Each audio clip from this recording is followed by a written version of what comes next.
অনেক রোদ পড়েছে আজ। গরুগুলো তো ওই কোনায় ভালোই ঘাস পাতা পেয়েছে, ওরা খেতে থাকুক, আমি একটু বসে বসে বাঁশিতে সুর তুলি।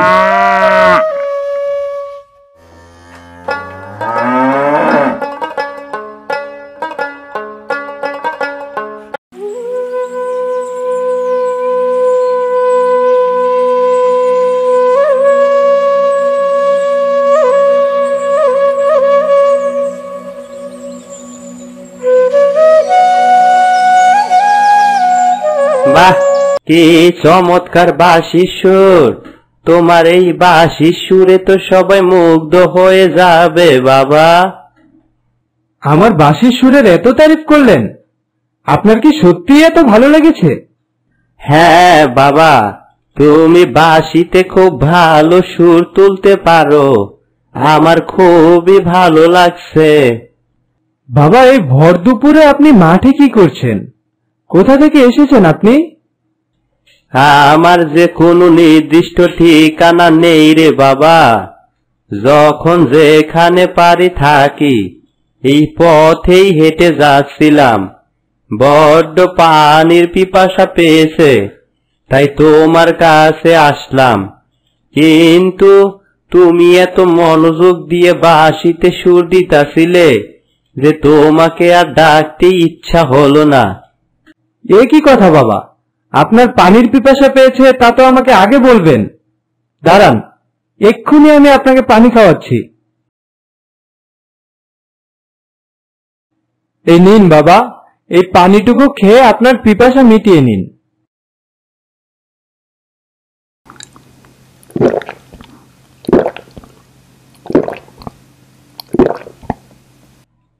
সত্যি বাবা, তুমি খুব ভালো মানুষ, জীবনে অনেক বড় হও। আর শোনো, যাওয়ার আগে তোমাকে আমি একটা মন্ত্র শিখিয়ে দিয়ে যাই। তুমি যখন তখন এই মন্ত্রটি আওড়াতে থাকবে, তোমার কপাল ফিরে যাবে। তুমি কেন ঘষো আমি তাহা জানি, তুমি কেন ঘষো আমি তাহা জানি। এটা জপতে থাকবে, একদিন না একদিন ঠিকই উপকার হবে। জি ফকির বাবা, যেমন আপনার আদেশ।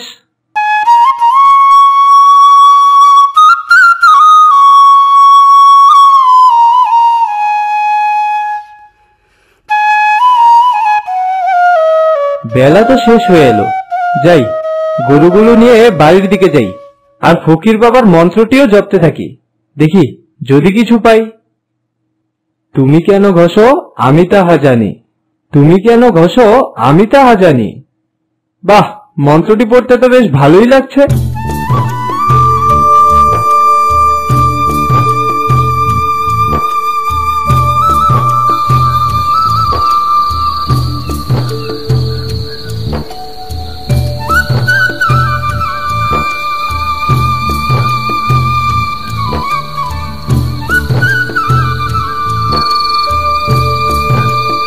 যাই, পাশের গ্রামে যে একটু যাত্রাপালা দেখে আসি।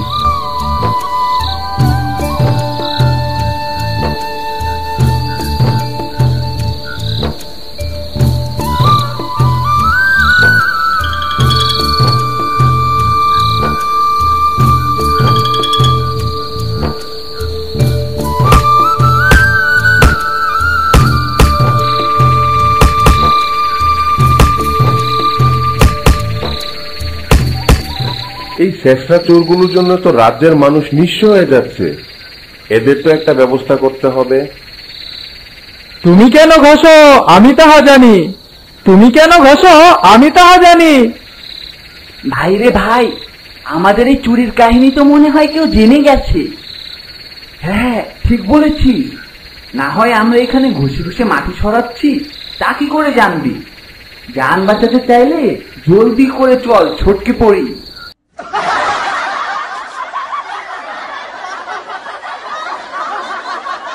আরে বেশ হলো বেশ হলো, ছেলের বয়ে চোর পালালো। নিশ্চয় ছেলেটি কোনো কেরামতি পেয়েছে, যার মাধ্যমে আগে থেকেই সবকিছু জানতে পারে।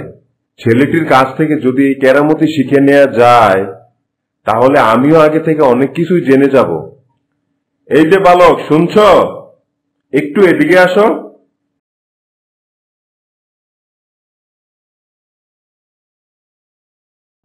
জি, আমাকে ডেকেছেন? কি বলবেন?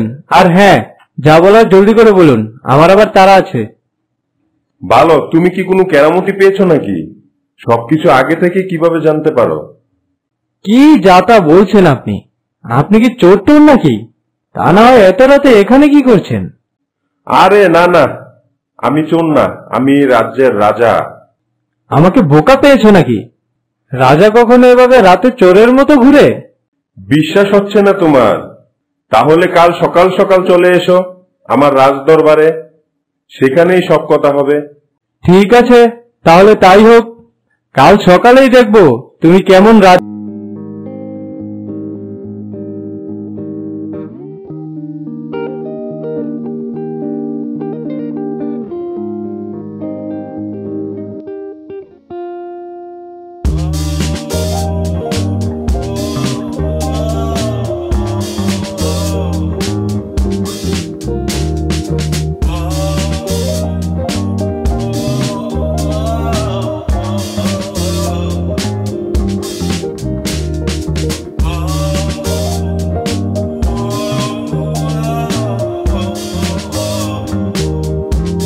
তুমি আমায় আসল ঘটনা বলো, তুমি এই কেরামতি কোথায় পেয়েছো? কিসের কেরামতির কথা বলছেন মহারাজ? আমি তো এক সামান্য রাখাল, আমি তো এইসব কেরামতি টেরামতি কিছু জানি না। তুমি যদি সামান্যই হও, তাহলে কাল চোরদেরকে মন্ত্র বলে তুমি কিভাবে তাড়ালে? ও মহারাজ, সে মন্ত্র তো আমায় এক ফকির বাবা শিখিয়েছে। বলেছে সারাদিন এটা জপতে, তাহলে নাকি আমার ভালো হবে। বেশ বেশ, তাহলে তুমি আমায় সেই মন্ত্রটি শিখিয়ে দাও, বিনিময়ে আমি তোমাকে 1000 স্বর্ণমুদ্রা দান করব। 1000 স্বর্ণ মুদ্রা? বলছি মহারাজ, এক্ষুনি বলছি। সেদিন আমি মাঠে বইসা বাঁশি বাজাইতেছিলাম, এমন সময়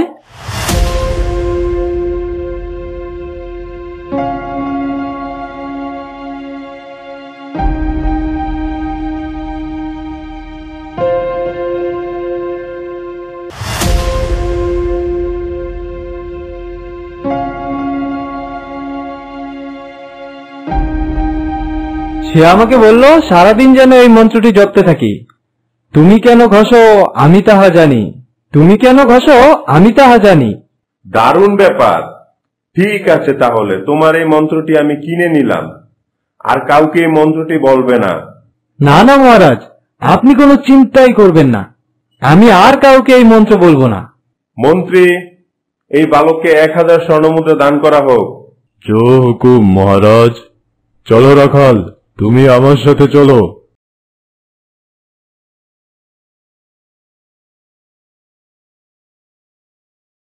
মহারাজ, সামান্য এই কথার জন্য এত স্বর্ণমুদ্রা দেওয়া কি ঠিক হবে? চুপ থাকো উজির, আমার উপর কথা বলার সাহস কি করে হয় তোমার? ভুল হয়ে গেছে মহারাজ, ক্ষমা করবেন। এরকম ভুল যেন আর না হয়। আর শোনো, কাল আমার নাপিতকে ডেকে পাঠাও। আজ তাহলে সবাই এখানেই সমাপ্ত হলো। মহারাজের একটা হ্যাস্ত করতে হবে। মহারাজকে যদি কোনোভাবে মারা যায়, তাহলে এই রাজ্যের রাজা হব আমি, আর সব সম্পদও আমার হয়ে যাবে। কি করা যায়? কিভাবে মহারাজকে মারবো? আরে, এই তো পাইছি। কাল তো নাপিত আসবে, নাপিতকে স্বর্ণমুদ্রার লোক দেখিয়ে কাজটি বাগিয়ে নেওয়া যাবে। নাপিত খুন করব, সেটাই তার সাজা হবে, আর আমি হব নতুন রাজা।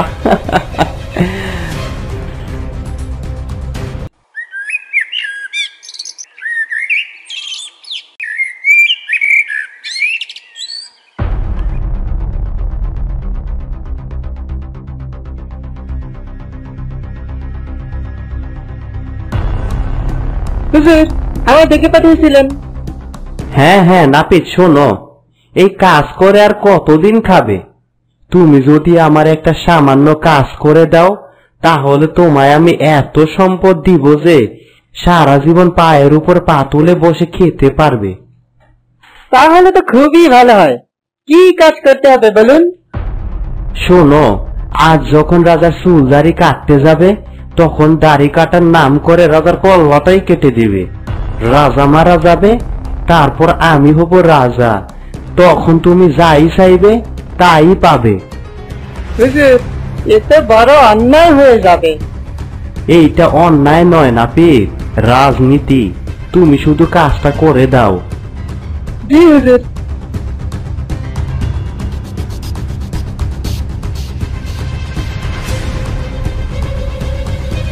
আসো নাপিত আসো, অনেকদিন চুলদারি ছাঁটাই করা হয় না, একটু ভালো করে ছাঁটাই করে দিও তো।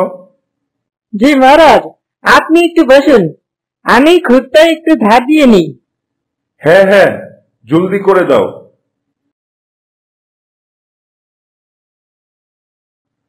রাখাল বালকের থেকে তো মন্ত্রটি কিনে নিলাম, কিন্তু এখনো তো মন্ত্রের কেরামতি দেখা হলো না। দেখি একবার বলে কিছু হয় কিনা। তুমি কেন বসো আমি তাহা জানি, তুমি কেন বসো আমি তাহা জানি। মহারাজ, আমাকে ক্ষমা করে দেন, আমি কিচ্ছু করতে চাইনি। উজির সাহেব আমাকে এই পাপ কাজ করতে বলেছে, আমাকে মাফ করে দেন মহারাজ। কি বলেছে উজির তোমায়? মহারাজ, উজির সাহেব বলেছে আমি যেন দাড়ি কাটতে যেয়ে আপনার কল্লা কেটে দেই, তারপর সে রাজা হবে আর আমাকে অনেক ধন সম্পদ দিবে। কি এত বড় ষড়যন্ত্র! এই উজিরকে আমি আজই মৃত্যুদণ্ড দিব।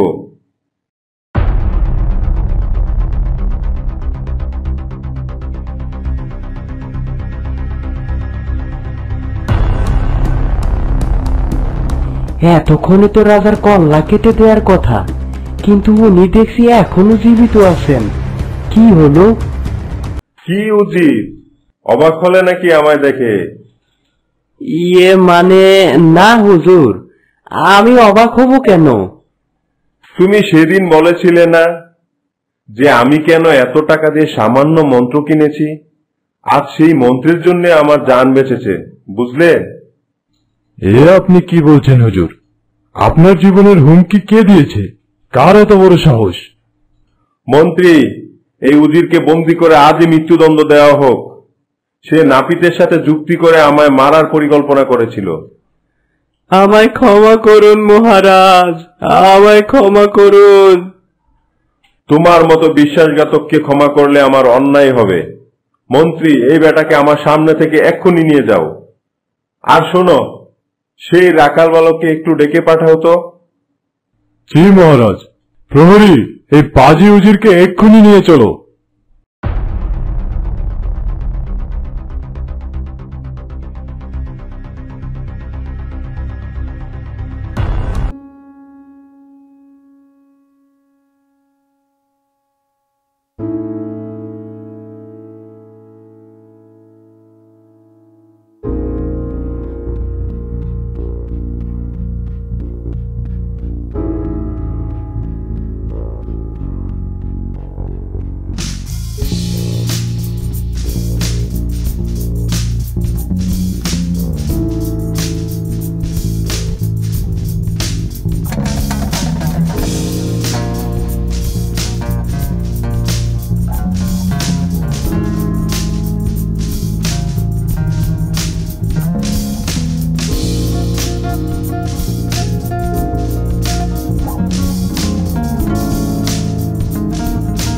অ্যাড্রয়েডি চ্যানেলটি সাবস্ক্রাইব করে আমাদের সাথেই থাকো।